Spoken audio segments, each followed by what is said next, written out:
سلام دوستان، فکت هستم و در این ویدیو با یکی از مطالب نقشه بیداری بزرگ در خدمت شما هستم. امیدوارم تا انتها این ویدیو را تماشا بفرمایید. لطفاً سابسکرایب را فراموش نکنید و مطالب من را با دوستان خود به اشتراک بگذارید. لموریا. همانطور که در مقاله مالدک توضیح دادم، محققان و نظریه پردازان از وقوع یک جنگ باستانی بزرگ بین ساکنان مریخ و اشغالگران مالدک گفتند. در پایان این جنگ سیاره مالدک به کل نابود شد و سیاره مریخ نیز دیگر نشانه‌ای برای ادامه حیات از خود نشان نمیداد. به همین دلیل ساکنان مریخ مجبور به یافتن مکانی دیگر برای ادامه زندگی شدند. نظریه پردازان و محققان بر این باور هستند که آنها بعد از آن نبرد بزرگ برای ادامه زندگی به زمین آمدند و دو شهر افسانه‌ای لموریا و آتلانتیس را برپا کردند. لموریا یا مو نام قاره‌ای فرضی است که گفته می شود در اقیانوس آرام وجود داشته است، اما ناگهان از تاریخ بشر ناپدید شده است.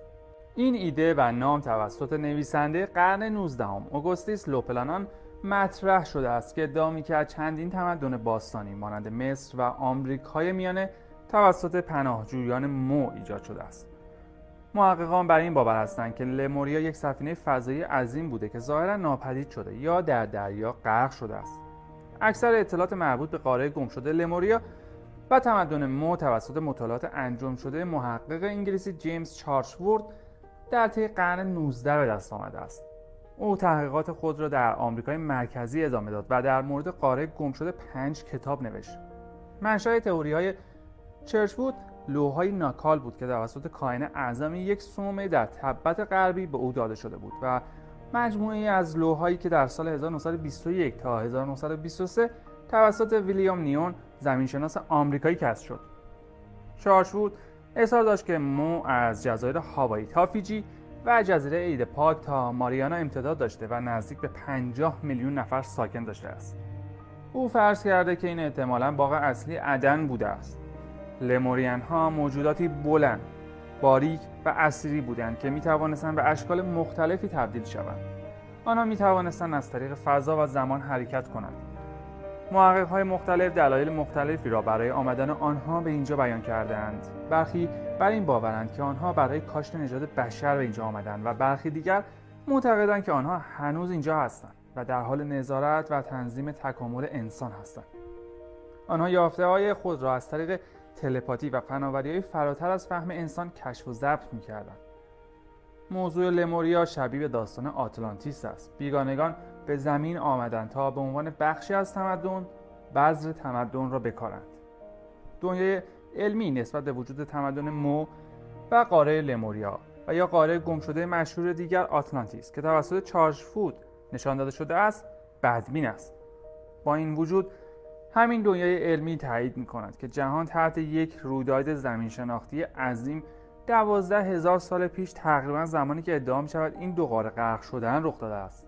علاوه بر این افسانه‌هایی از سیل و طوفانی بزرگ و گسترده در اقوام و ملل مختلف تقریبا در همه جای دنیا وجود دارد که از ایده یک رویداد فاجعه آمیز حکایت می‌کنند.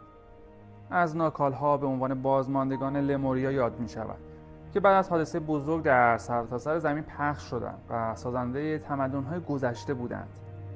گفته شده که تمدن‌های آنها دارای آموزه‌ها و نمادهایی بوده که تا به امروز همراه ما هستند، اما کمتر کسی از آنها اطلاع دارد. نمادهای ناکال‌ها عمدتاً از اشکال هندسی تشکیل شده بودند.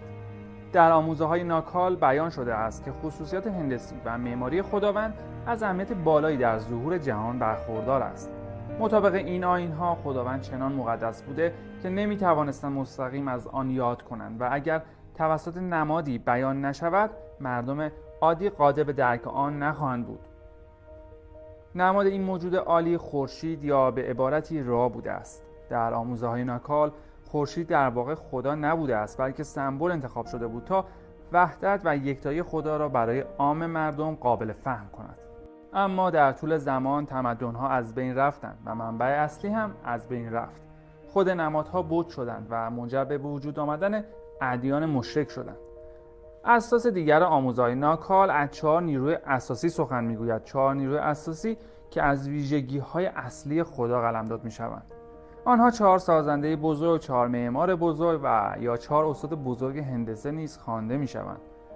این 4 عنصر اساسی عبارتند از آتش، باد، آب، زمین و یا خاک.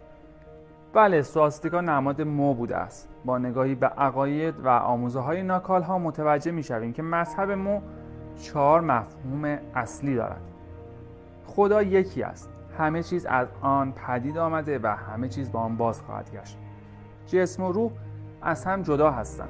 بدن می‌میرد و تجزیه می‌شود در حالی که روح هرگز نمی‌میرد. روح برای رسیدن به کمال در بدن‌های مختلف متولد می‌شود. وقتی روح به کمال می‌رسد به سوی خدا باز می‌گردد و به آن می‌پیوندد. طبق آموزه‌های ناکال خداوند خود عشق است و کل جهان بر مبنای این عشق بنا شده است. با این حال فقط ارواحی که قادر به درک این عشق جهانی هستند قادر به بازگشت به سوی آن هستند. در ادیان ابراهیمی از این 4 عنصر 4 سازنده، 4 معمار و 4 استاد به عنوان 4 فرشته اصلی یاد شده است.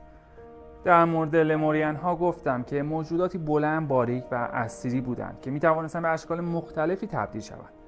من در مقاله آسترال و بند ناف نقره‌ای به این موضوع اشاره کردم که افلاطون و ارسطو به این موضوع پی بردند که ستارگان از یک عنصر پنجم و متفاوت از 4 عنصر اصلی تشکیل شدند که اسیری نامیده می شود و در عرفان نجومی روح نیز از همین عنصر تشکیل شده است که این شاید همان دلیلی باشد که ستارگان بر امور انسانی تأثیر می‌گذارند. اما هدف من از بیان این موضوع بیان دیدگاه شخصی خودم در این باره است که شاید ربطی بین ساکنین لموریا و روح ما انسان‌ها و یا شاید بعضی از ما انسان‌ها وجود داشته باشد. در مقاله هوش مصنوعی باستان بیان کردم که بدن انسان‌ها ربات است و مغز ما انسان‌ها هوش مصنوعی یا همان AI هست و روح ما یعنی خود ما کنترل کننده این بدن هست. پس شاید مثل فیلم آواتار موجوداتی از سیاره دیگر به این سیاره آمده باشند و برای همزیستی با موجودات این سیاره و شاید هم ادامه حیات نیاز به ساخت بدنهای زمینی داشتند. شاید به وجود آمدن تناسخ و به دام افتادن روح‌های اصلی در این دنیا به واسطه ترکیب نژادی بین این بدنها و موجودات دیگر این سیاره بوده است. و شاید روح‌های داوطلبی که در مقاله استموج داوطلبان و زمین جدید به آن اشاره کردم روح‌های داوطلب عده‌ای از لمورین ها هستند که برای نجات بازماندگان خود و برای کمک و راهنمایی بازگشتند. لطفاً ویدیوهای دیگر من را در کانال یوتیوب من مشاهده بفرمایید. سابسکرایب را فراموش نکنید و مطالب من را با دوستان خود به اشتراک بگذارید. سپاس از همراهی شما.